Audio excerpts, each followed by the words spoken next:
omset di warung steak and shake itu dia pergunakan untuk Darul Quran. Kenapa ini kemudian kami kritisi? Karena kalau tidak menjadi kenyataan, ini berbahaya, teman-teman.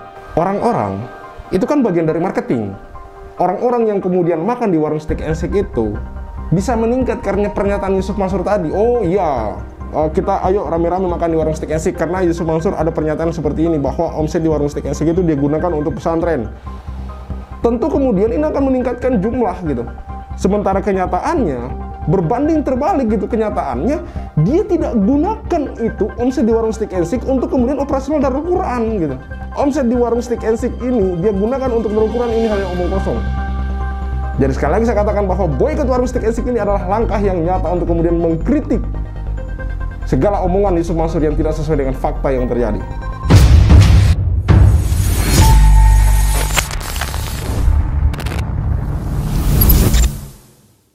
Bismillahirrahmanirrahim. Assalamualaikum warahmatullahi wabarakatuh. Kembali lagi bersama saya Al-Walid.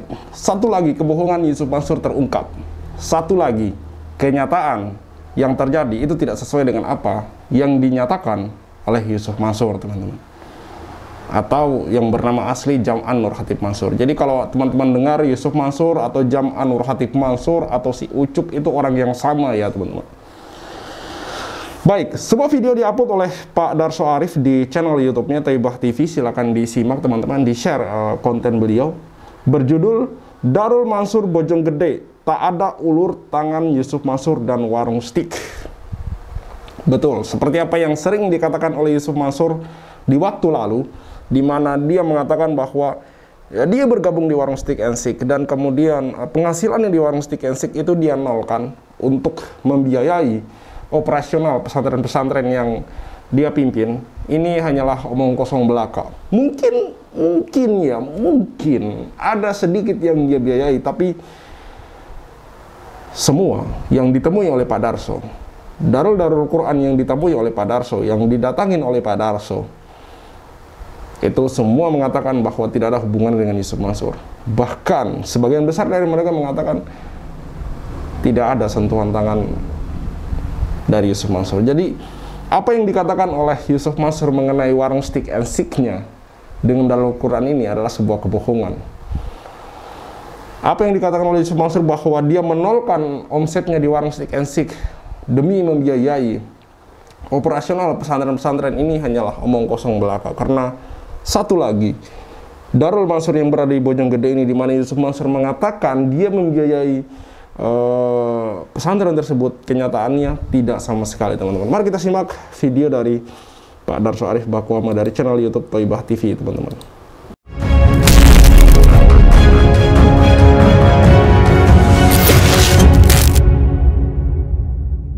Bismillahirrahmanirrahim. Assalamualaikum warahmatullahi wabarakatuh. Hari Kamis tanggal 10 Oktober 2024. Saudara-saudara, saya telah banyak melakukan konfirmasi dan akan terus melakukan konfirmasi tentang pengakuan-pengakuan Yusuf Mansur tentang rumah-rumah tahfiz Darul Quran yang menurut dia ada 9.000 lebih di seluruh Indonesia. Saya mengkonfirmasi apakah benar rumah-rumah tahfiz itu adalah inisiasi diri dia, inisiasi Yusuf Mansur. Saya juga mengkonfirmasi apakah rumah-rumah tahfiz itu dibiayai atau dibantu pembiayaannya oleh Yusuf Mansur yang diambil dari keuntungan dia berbisnis warung steak and shake. Ini akan terus saya konfirmasi. Sudah beberapa rumah tahfiz yang saya konfirmasi dan ternyata semua pertanyaan-pertanyaan tadi itu ditepis oleh mereka. Tahun 2022 yang lalu pada bulan Maret, saya menjambangi satu rumah tahfiz Darul Quran yang berafiliasi dengan Darul Quran Yusuf Mansur, itu di Cibitung, Bekasi. Namanya Rumah Tahfiz Fathahillah. Di sana saya bertemu dengan pengelolanya, yakni Bapak Panji Aji Parianto, Pak Aji Parianto. Ada satu pertanyaan yang kemudian dijawab oleh Pak Aji Parianto, apakah Pak Aji menerima bantuan dari Yusuf Mansur untuk pembiayaan pengelolaan rumah tahfidz yang Bapak pimpin? Ternyata Pak Haji mengatakan tidak. Pernyataan Pak Haji ini membuat Yusuf Mansur kesal. 1 bulan setelah bertemu dengan Pak Haji dalam bulan Ramadan, di awal Ramadan, saya bertemu dengan satu lagi pimpinan rumah tahfidz yang berafiliasi dengan Yusuf Mansur juga di bilangan Pondok Gede, Jakarta Timur maksud saya.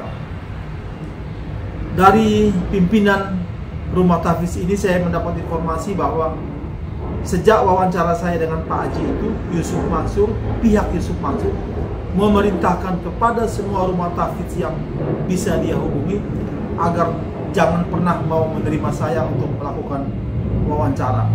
Karena menurut pihak Yusuf Mansur, saya selalu mengajukan pertanyaan yang menjebak. Padahal pertanyaan saya itu cukup 2 pada intinya. Apakah rumah tahfidz tersebut diinisiasi oleh Yusuf Mansur dan dibantu pembiayaannya oleh Yusuf Mansur? Hanya itu 2 pertanyaan. Ternyata rumah-rumah tahfidz yang sudah saya hubungi dan pernah saya tayang di channel ini, semuanya mengatakan tidak atau bukan dari Yusuf Mansur. Pada hari Jumat yang baru lalu, tanggal 4 Oktober 2024, sepanjang yang saya tahu, pertanyaan-pertanyaan yang dilontarkan oleh Pak Darso ini, baik saya lihat secara langsung atau saya melihat melalui channel YouTube-nya, ini hanyalah sebatas mengkonfirmasi pernyataan-pernyataan dari Yusuf Mansur gitu. Saya nggak melihat ada pertanyaan-pertanyaan menjebak macam apa, itu nggak ada saya lihat. Apa yang ditanyakan oleh Pak Darso, apa yang dipertanyakan oleh Pak Darso itu tidak lain dan tidak bukan untuk mencari kebenaran dari apa yang dikatakan oleh Yusuf Mansur ini benar apa tidak gitu, membuktikan gitu. Karena seperti yang kita ketahui bahwa pernyataan-pernyataan Yusuf Mansur ini tumpang tindih dan banyak bertentangan dengan kenyataan yang ada gitu. Misalnya jadi komisaris Grab, naik pesawat 1000 kali dalam setahun. Ini kan omong kosong semua gitu. Daun jadi duit gitu. Caranya bayar utang padahal dia sendiri utangnya nggak lunas-lunas gitu. Cara supaya cepat kaya. Ada banyak pernyataan-pernyataan Yusuf Mansur yang ini sifatnya omong kosong, teman-teman. Jadi Pak Darso ini bagi saya penting posisinya, karena Pak Darso ini adalah orang yang kemudian mengkonfirmasi, mencari kebenaran apakah pernyataan Yusuf Mansur ini benar atau tidak. Dan banyak dari apa yang kemudian ditemui oleh Pak Darso ini adalah kenyataan bahwa memang Yusuf Mansur ini hanyalah sebuah omong kosong gitu. Banyak yang apa yang dikatakan oleh Yusuf Mansur ini kebanyakan omong kosong, teman-teman. Kenapa itu saya katakan bermanfaat? Agar kemudian orang-orang ini berpikirnya logis gitu loh. Tidak kemudian dimanfaatkan oleh, teman-teman jangan salah ya, begini. Ketika kemudian seseorang ini sering mengembar-gemborkan sesuatu hal yang tidak nyata dan kemudian orang-orang percaya, ya inilah akibatnya. Banyak kemudian orang-orang yang tertipu, banyak kemudian orang-orang yang seolah-olah dihipnotis, sebenarnya tidak dihipnotis, teman-teman. Tapi dari akumulasi semua kebohongan-kebohongan itu, dari akumulasi semua omong-omong kosong yang dilakukan oleh Yusuf Mansur ini, sehingga membuat orang-orang yakin atas dirinya gitu, percaya atas dirinya gitu. Bayangkan teman-teman, dia bilang punya ribuan pesantren. Siapa yang kemudian tidak percaya kepada dia? Siapa yang kemudian berpikir panjang untuk kemudian menginvestasikan uangnya di sana? Karena ini orang punya pesantren ribuan gitu. Ini orang punya ini, punya itu. Nggak mungkin dong dia tidak amanah. Kenyataannya terjadi gitu. Jadi saya katakan bahwa posisi Darso Arif sebagai orang yang mencari kebenaran tentang apa yang dikatakan atau dinyatakan oleh Yusuf Mansur ini adalah posisi yang sentral menurut saya. Posisi yang sangat bermanfaat untuk kita semua ketahui gitu, bahwa Yusuf Mansur ini tidak boleh sembarangan ngomong, tidak boleh asal sembarangan jeplak, karena itu dampaknya ke kita semua, ke orang-orang yang ke depan. Bisa saja kemudian ada lagi orang yang kemudian jatuh di lubang yang sama gitu. Ini kemudian menjadi antisipasi gitu. Sudah banyak orang-orang lain ribuan gitu, bahkan bisa menyentuh angka ratusan ribu, kemudian yang termakan karena omong kosong yang tidak masuk akal ini, teman-teman. Saya mendatangi satu lagi rumah tahfidz yang menurut Yusuf Mansur pernah dipublikasikan adalah bagian dari rumah tahfidz yang dia bina di Jalan DKI, Perumahan Pura Bojonggede di Kecamatan Tajur Halang, Kabupaten Bogor.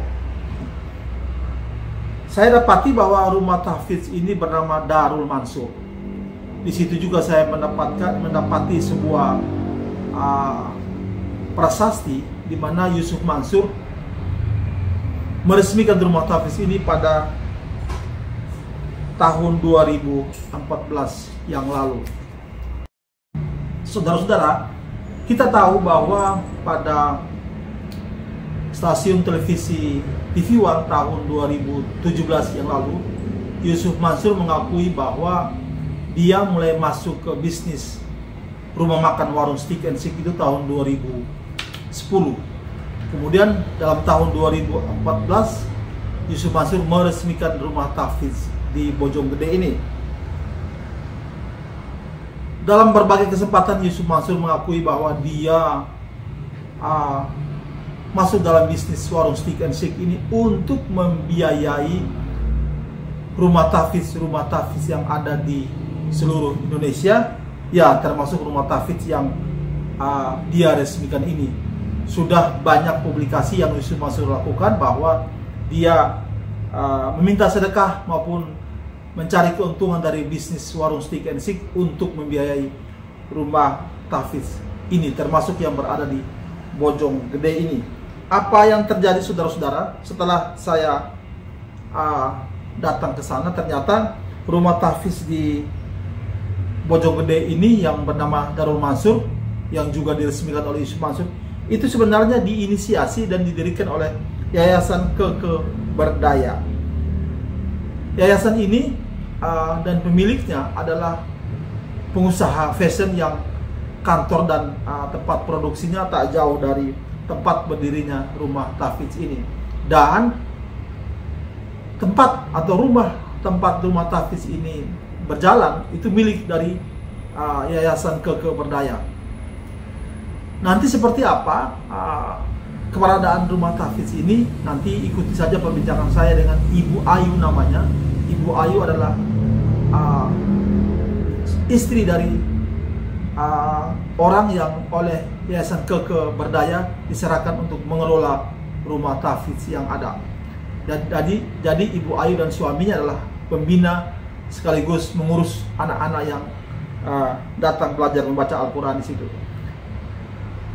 Rumah tahfidz Darul Mansur di Bojonggede ini memperkuat anggapan saya selama ini bahwa ternyata rumah tahfidz yang belakangan diakui oleh Yusuf Mansur sebagai miliknya itu didirikan, diinisiasi oleh orang per orang. Kemudian mereka para pendirinya mencari cara dan jalan untuk membiayai rumah tahfidz itu dengan cara meminta orang yang bisa mengajar dan membimbing anak-anak untuk belajar mengaji atau membaca Al-Quran. Saudara-saudara, tak jauh dari rumah tahfidz ini, tepatnya di Jalan Tegar Beriman, Kabupaten Bogor atau di Cibinong, tempat di mana pusat pemerintahan kota Bogor, Kabupaten Bogor maksud saya, itu berada, berdiri sebuah rumah makan warung Steak and Shake. Kita terus meyakini bahwa rumah makan warung Steak and Shake itu adalah milik Yusuf Mansur, baik usahanya maupun tempat atau lokasi tempat berdirinya rumah makan tersebut. Selama PT Warung Steak and Shake tidak menjawab pertanyaan saya yang pernah saya ajukan pada bulan Mei dalam tahun ini. Jadi rumah tahfidz itu keadaannya sangat memprihatinkan, termasuk yang berada di Bojonggede ini. Muridnya terus berkurang, terus bangunannya juga tidak ada pembaharuan, kemudian tidak sedikit yang sudah tutup. Sementara warung Steak and Shake yang oleh Yusuf Mansur dikatakan bahwa keberadaannya atau bisnis ini diniatkan untuk membiayai warung rumah tahfidz itu terus tumbuh di mana-mana, atau yang sudah berdiri itu masih tetap eksis. Jadi sekali lagi saya mau tegaskan di sini bahwa pernyataan Yusuf Mansur bahwa dia yang menginisiasi berdirinya rumah tahfiz di mana-mana, juga dia meminta sedekah untuk membiayai rumah tahfiz itu.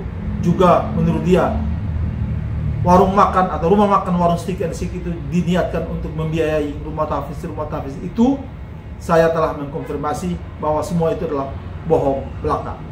Semoga video saya ini bermanfaat bagi ya, betul apa yang dikatakan oleh Pak Darso, karena sampai hari ini sudah banyak rumah tahfiz yang didatangi oleh Pak Darso Arif ini, dan belum ada yang secara jelas menyatakan bahwa memang rumah tahfiz itu di bawah di bawah naungan Yusuf Mansur ataupun warung stick and stick.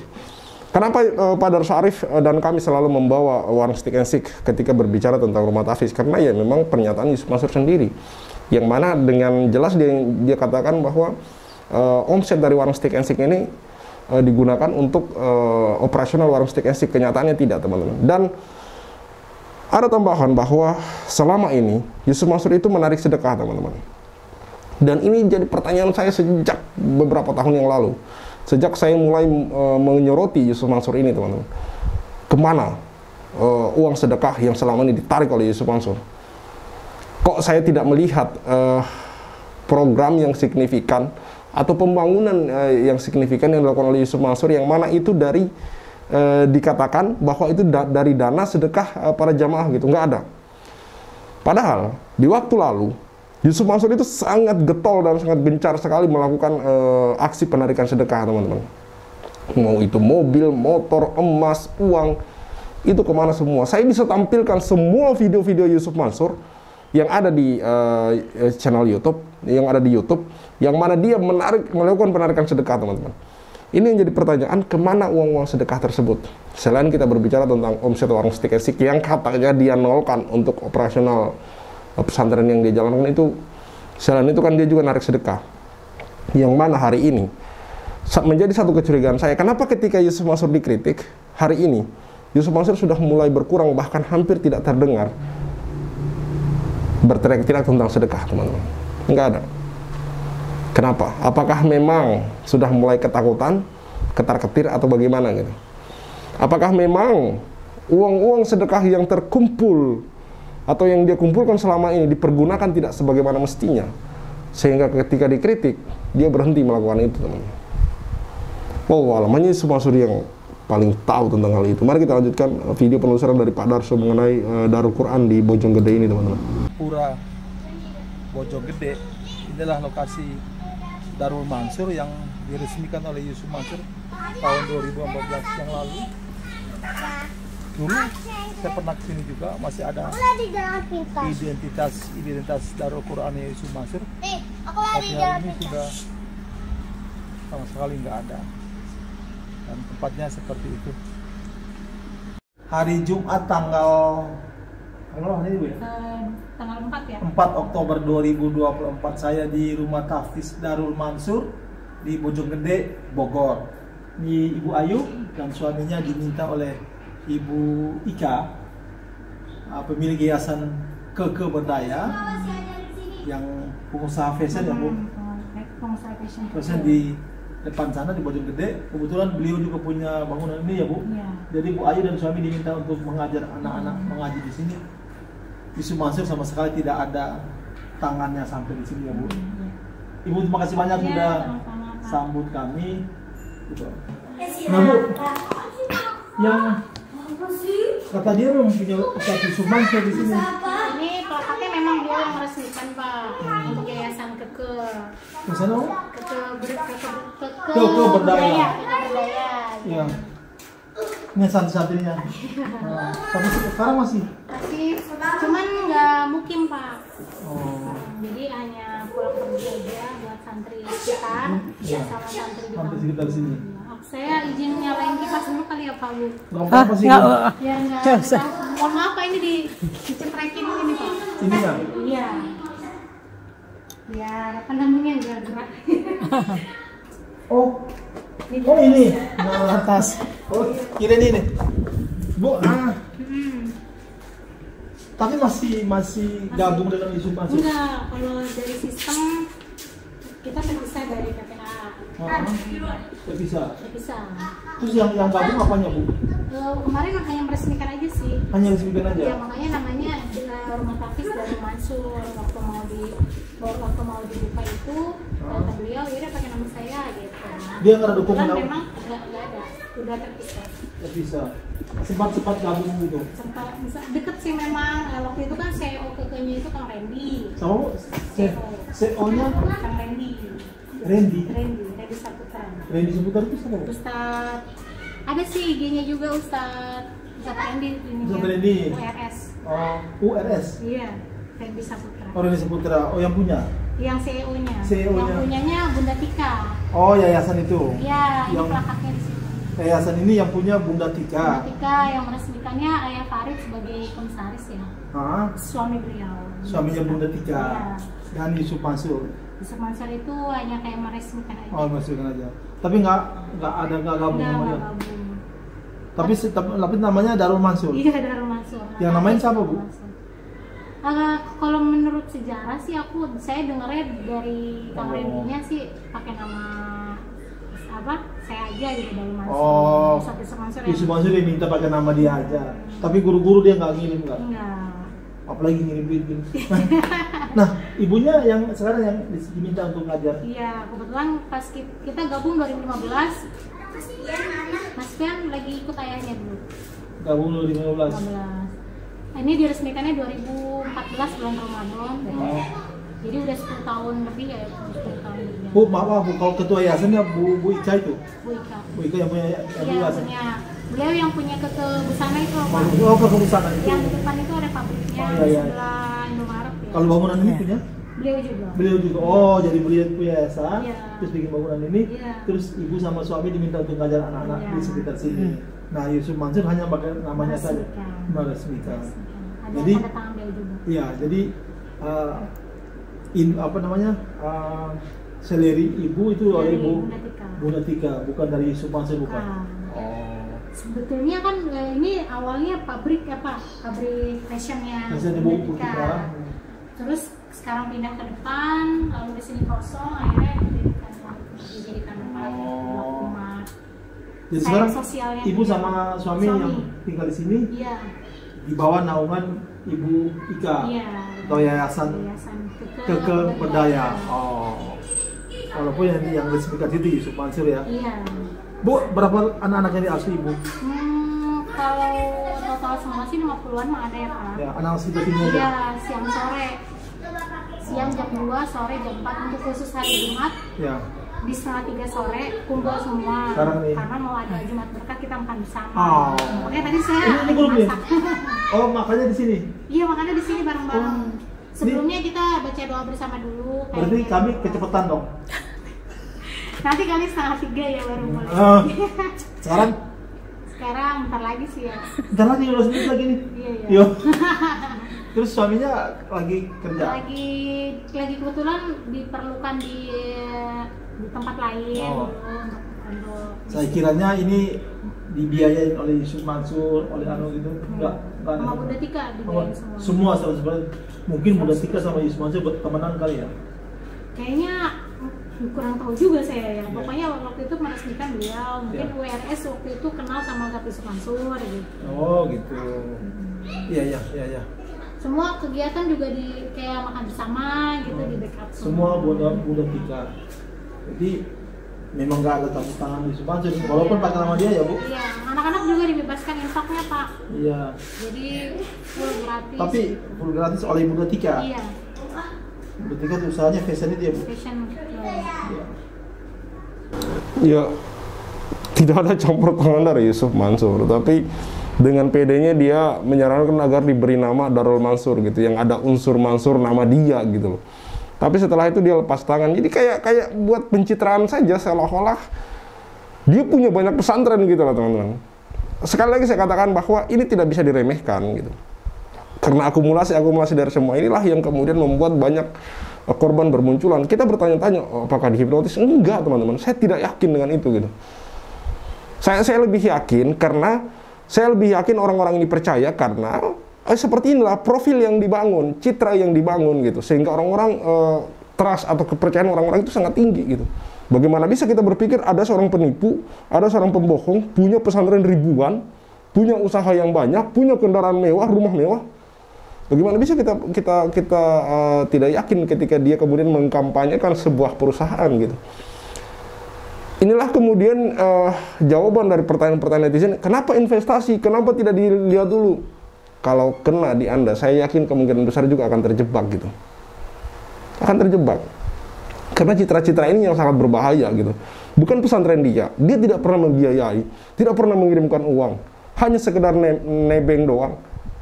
Orang-orang percaya kalau itu pesantren dia gitu, karena unsur namanya saja ada, nama pesantren saja ada unsur nama dia gitu. Padahal sama sekali tidak disentuh gitu, tidak diberikan apapun gitu teman-teman. Ini punya Bu itu ya? Iya, mereka ke. Ya, ini tanda tangan cuma 2014. Iya. Ya. Saudara-saudara, dari Darul Mansur yang di kompleks perumahan, dekat kompleks perumahan Pura Bojonggede itu, warung Stick and Shake yang sementara kita yakini dimiliki oleh Yusuf Mansur, itu yang terdekat dari Darul Mansur itu adalah di Jalan Tegar Beriman, pusat pemerintahan Kota Bogor. Ini jalan utama kota Kabupaten Bogor ya. Nah, ini warung Stick and Shake-nya. Saya dibantu oleh Kang Heri, driver kita. Maju Kang Heri, maju. Nah, ini warung Stick and Shake-nya. Tampak sepi dari luar. Ya, terus Kang. Terus satu kompleks dengan warung Stick and Shake ini adalah ada satu gym. Di situ tampak ada beberapa mobil, tapi di depan warung Stick and Shake-nya sepertinya sepi pengunjung siang ini. Jadi Darul Mansurnya terseok-seok, tidak ada uluran tangan dari Yusuf Mansur. Sedangkan warung Stick and Shake di Bogor, di Cibinong, itu masih terus dibuka. Terima kasih. Kenapa disoroti? Kenapa terus disoroti pernyataan Yusuf Mansur yang mengatakan bahwa omset di warung Stick and Shake itu dia nolkan? Omset di warung Stick and Shake itu semua omset di warung Stick and Shake itu dia pergunakan untuk Darul Quran. Kenapa ini kemudian kami kritisi? Karena kalau tidak menjadi kenyataan, ini berbahaya teman-teman. Orang-orang itu kan bagian dari marketing. Orang-orang yang kemudian makan di warung Stick and Shake itu bisa meningkat karena pernyataan Yusuf Mansur tadi. Oh iya, kita ayo rame-rame makan di warung Stick and Shake karena Yusuf Mansur ada pernyataan seperti ini bahwa omset di warung Stick and Shake itu dia gunakan untuk pesantren. Tentu kemudian ini akan meningkatkan jumlah gitu. Sementara kenyataannya berbanding terbalik gitu, kenyataannya dia tidak gunakan itu omset di warung Stick and Shake untuk kemudian operasional Darul Quran gitu. Jadi kenapa saya dukung tindakan dari Pak Darsoni, aksi dari Pak Darsoni untuk kemudian mencari kebenaran apakah memang Darul Quran ini dibiayai oleh Yusuf Mansur atau tidak gitu. Kenapa saya dukung itu, kenapa saya support itu, untuk kemudian memperlihatkan kepada teman-teman bahwa pernyataan Yusuf Mansur yang mengatakan omset di warung Stick and Shake ini dia gunakan untuk Darul Quran ini hanya omong kosong. Jadi sekali lagi saya katakan bahwa boykot warung Stick and Shake ini adalah langkah yang nyata untuk kemudian mengkritik segala omongan Yusuf Mansur yang tidak sesuai dengan fakta yang terjadi. Saya Khalid Al Walid, see you on the next videos.